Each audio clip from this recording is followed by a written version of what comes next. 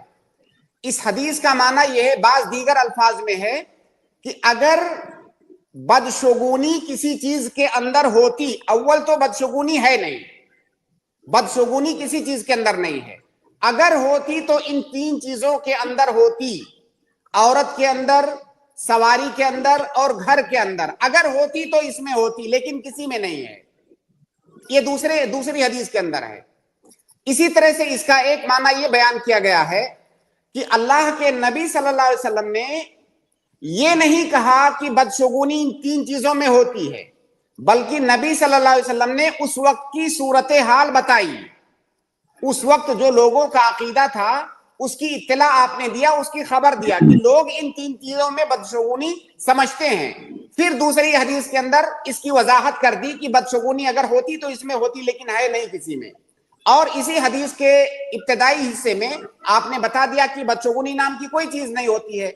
تو اس کا دوسرا معنی یہ ہے کہ اللہ کے نبی صلی اللہ علیہ وسلم نے صورتحال کو بیان کیا ہے, نہ کہ حکم لگایا ہے. اسی طرح سے اس کا ایک معنی اور بیان کرتے ہیں بعض شراح حدیث کہ یہ 3 چیزیں جو ہوتی ہیں, عورت اور سواری اور گھر, یہ 3 چیزیں انسان کے لیے بہت زیادہ اہم ہوتی ہیں. اگر اس کو لگتا ہے کہ چاہے بیوی ہو یا سواری ہو یا گھر ہو, یہ ملازم ہے, انسان ہمیشہ انسان کے ساتھ رہنے والی چیز ہے. اگر آپ کو لگتا ہے کہ اس کی وجہ سے کوئی بدشگونی آ رہی ہے یا کوئی شر آ رہا ہے, تو بجائے اس کے کہ آپ اس غلط عقیدے میں پڑ جائیں, آپ اس سے الگ ہو جائیں. گھر کے اندر بدشگونی نہیں ہوتی ہے, لیکن اگر آپ کے اندر ایسا خیال آ رہا ہے کہ اس گھر میں آیا ہوں اس لیے میرے ساتھ برا ہو رہا ہے, تو اس سے بہتر ہے کہ آپ اس غلط عقیدے کے اندر پڑے رہیں, آپ اس سے دور ہو جائیں تاکہ آپ اس غلط عقیدے سے بچ جائیں. تو اس طرح سے کئی معانی اس حدیث کے بیان کیے گئے ہیں. سب کا خلاصہ یہ ہے کہ کسی بھی چیز کے اندر بدشگونی نہیں ہوتی ہے. خیر اور شر یہ اللہ رب العالمین کے حکم سے ہوتا ہے, اس کے حکم کے بغیر کسی چیز کے اندر خیر یا شر نہیں ہو سکتا. شیخ, اس حدیث کی نفی میں کوئی حدیث میں مل سکتی ہے کہ اس حدیث کو ہم نہیں عمل کر سکتے اس طرح؟ کیونکہ اکثر یہی کچھ حالا جاتا ہے کہ دیکھو اللہ کے رسول عورتوں کو نحوست کہتے ہیں, جو معتدین سوال کرتے ہیں, تو ہمیں اس سے کس طرح ڈیفینڈ کر پائیں کہ آپ یہ اس طرح نہیں یہ جو باتیں میں نے بتایا, کیا اس میں ڈیفینڈ ہے کہ نہیں ہے؟ جی بالکل ہے. شیخ, یہ ایمانی تقاضا ہے, آپ نے کہا میں نے مان لیا, لیکن مخالفین کو نہیں, دلیل ہم کیا دیں؟ میرے کہنے سے میں وہ دلیل آپ کو دیتا ہوں, آپ تھوڑی دیر ہسٹری میں رہیے, وہ حدیث بھی میں آپ کو ڈھونڈ کے دیتا ہوں. چونکہ آپ نے صرف اس باب میں ایک حدیث کو سامنے رکھا ہے, اس لیے آپ کو اشکال آ رہا ہے. اس باب میں جتنی بھی حدیثیں ہیں ان تمام حدیثوں کو جب سامنے رکھیں گے تب اس کا معنی واضح ہوگا نا. جی شیخ, ضرور آپ انشاءاللہ. ہسٹری میں رہیں, ابھی واپس آئیں, میں آپ کو وہ حدیثیں بھی دیتا ہوں یا علماء نے جو تشریحات کی ہیں. جی جی انشاءاللہ. جی, السلام علیکم ورحمۃ اللہ وبرکاتہ. وعلیکم السلام ورحمۃ اللہ وبرکاتہ. جزاک اللہ خیر. میں اگلے گیسٹ کو ایڈ کرتا ہوں. ہمارے اگلے گیسٹ ہیں سلفی, ان کو ایڈ کیا جا رہا ہے, اپنا سوال کریں. السلام علیکم شیخ. السلام ورحمۃ اللہ وبرکاتہ. جی شیخ, ہمارا ایک بزنس پارٹنر تھا, وہ مسلمان ہے یا تھا وہ تو اللہ ہی جانتا ہے. شیخ وہ کفریہ کلمات بکتا تھا. تو شیخ وہ ہم دونوں ساتھ میں رہا کرتے تھے, تو وہ مجھ سے کہا تھا کہ تم چور ہو, اور وہ بھی چور تھا. تو وہ میں نے اس کو کہا تھا کہ ہم چور ہے, تو یہ ہو سکتا ہے کہ اللہ ہم کو معلوم میرے کو ایک بار کا معاف کر دے گا, لیکن تو یہ جو شرک اور کفر کر رہا تھا اللہ تیرے کو معاف نہیں کرے گا. تو کیا یہ کلمات تو صحیح کہا نا شیخ میں نے؟ بالکل صحیح کہا, نصیحت کرنے کے لیے بالکل یہ صحیح بات ہے, لیکن اس میں کوئی شک نہیں ہے کہ شرک یہ سب سے بڑا گناہ ہے. لیکن اس کا مطلب یہ نہیں کہ اگر کوئی چوری کرتا ہے تو اپنی چوری کو وہ جسٹیفائی کر سکتا ہے دوسرے کے شرک سے. وہ شرک کر رہا ہے, اس میں کوئی شک نہیں کہ بڑا گناہ ہے, لیکن چوری کرنے والا بھی گناہ کر رہا ہے. اپنی چوری کو, اپنی غلطی اور اپنے گناہ کو وہ دوسرے کے گناہ سے جسٹیفائی نہیں کر سکتا ہے. البتہ نصیحت کے طور پر اس کو کہہ سکتا ہے کہ چوری تو ایسا جو ہے گناہ ہے جو چھوٹا ہے شرک کے مقابلے میں, شرک تو اس سے بھی بڑا گناہ ہے. تو بہرحال اگر جسٹیفائی کرنے کے لیے وہ کہہ رہا ہے چوری کو شرک کے مقابلے میں تو غلط ہے, ورنہ یہ بات تو عمومی طور سے صحیح ہے کہ شرک تو بلا شبہ چوری سے بہت بڑا گناہ ہے. جی سلفی بھائی. ہاں جی شیخ, ہمارا کہنا یہ بھی تھا کہ میرا کہنا یہ تھا شیخ اس سے مقابلے میں کہ میرے والد کا جب انتقال ہوا, مطلب یہ میرا دوسرا سوال ہے شیخ, تو مطلب جب ان کا انتقال ہوا تو انہوں نے مجھ کو وراثت سے کچھ نہیں دے کر گیا. وہ مجھ سے کہا کرتے تھے کہ تمہاری نوکری سے اچھا کما لیتے ہو. شیخ کچھ دن بعد ایسا ہوا کہ میری نوکری ہی چلی گئی, میرے پاس میں کچھ بھی نہیں رہا ان کے مرنے کے بعد. مطلب میں ایک ایسا فقیر جیسا ہو گیا, کھانے کے لیے مجھے نہ ہی میرے بھائی سپورٹ کرتے تھے نہ ہی بہنیں. مطلب میرے والد نے میری بھی جائیداد انہیں دے دی تھی, مجھے کچھ نہیں دیا تھا. تو شیخ وہ ایسا ہوا کہ مجھے پھر غلط کاموں کی طرف بڑھنا پڑا, چھوٹی چھوٹی مطلب غلط کام کرنا پڑے, حرام طریقے سے کمانا پڑا. تو شیخ کیا اس وجہ سے ہم جہنم میں جائیں گے؟ نہیں, دیکھیے وہ سارے غلط کام جس میں آپ نے کسی بندے کا حق مارا ہے, آپ وہ حق واپس کر دیجئے. اور کوئی ایسا غلط کام جس میں اللہ تعالیٰ کے حقوق کے ساتھ زیادتی ہوئی ہے, اس میں اللہ تعالیٰ سے توبہ کیجئے. اور بندوں کا حق جہاں پر آپ نے مارا ہے ان کا حق واپس کر دیجئے اور توبہ کیجئے, یہ اس کا علاج ہے. جی جی جزاک اللہ. بارک اللہ فیکم. اسٹریم میں جڑنے کے لیے بہت بہت شکریہ. یہ ابھی جو بھائی آئے تھے ان کو تھوڑا سا ایڈ کیجئے شیخ, میں ان کو حدیث بتا دوں. جی اور یا ابو آپ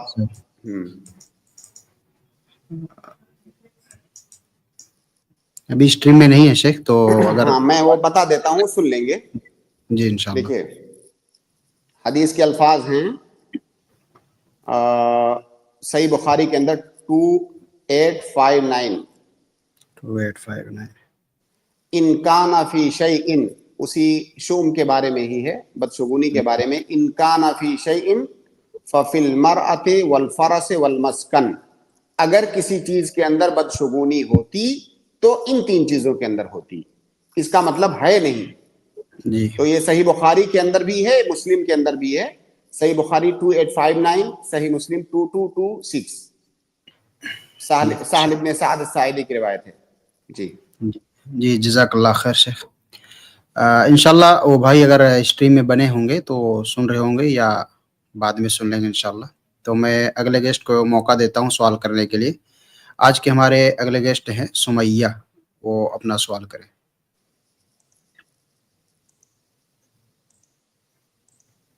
جی سسٹر سمیہ, اگر ہماری آواز سن رہی ہوں تو مائک انمیوٹ کریں اور اپنا سوال کریں.